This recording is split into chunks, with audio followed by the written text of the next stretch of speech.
Hello everyone, welcome to my channel uncut me. It's মিয়া Vaishali. So এটা একটা মিষ্টির বার্থডে ভ্লগ নিয়ে আমি এসেছি, আর পুরোটাই ওর জন্য একটা সারপ্রাইজ।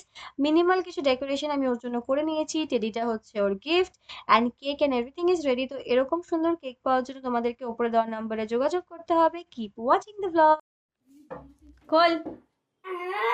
হ্যাপি বার্থডে মিষ্টি। এই তুই চাকু ঢোকে দে তো।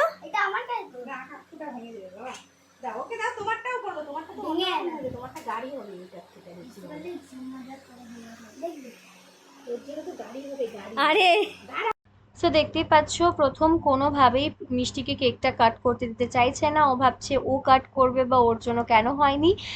বাট এনিওয়েজ ওর জন্যও হবে যখন ওর বার্থডে আসবে। সো তোমরা সবাই মিষ্টিকে একটু কমেন্টসে হ্যাপি বার্থডে উইশ করে দিও, তাহলে আমাদের সবার খুব ভালো লাগবে। আর তোমাদের সবার কেকটা কেমন লাগলো অবশ্যই কমেন্টে জানাবে। আর কেকটা খেতেও খুব সুন্দর ছিল, আর দেখতেও খুব সুন্দর ছিল। আর অর্ডার দেওয়ার জন্য আগে নাম্বার মেনশন করা আছে, ওখানে তোমরা দেখে নিতে পারো। আর কেক কাটিং পর্ব শেষ করার পরে আমরা চলে এলাম আমাদের খেলার পর্বে। এখানে আমরা সবাই একটুখানি ক্যারাম খেলে নিচ্ছিলাম। তারপরে অ্যাজ ইউজুয়াল কাকা, আমি, মিষ্টি প্রথম সবাই চলে গেলাম একটা নাইট রাইডে। এটা হচ্ছে আমাদের রুটিন হয়ে গেছে এখন। ব্যাক হোম আমরা সবাই এক প্লেট থেকেই খাচ্ছিলাম, আমরা এরকমই করে থাকি অনেক সময়। আর এই দেখো এখানে চলছে পাগলামো, আর আজকে অনেক পাগলামো দিয়ে আমি আমার ব্লগটা শেষ করছি। বাই।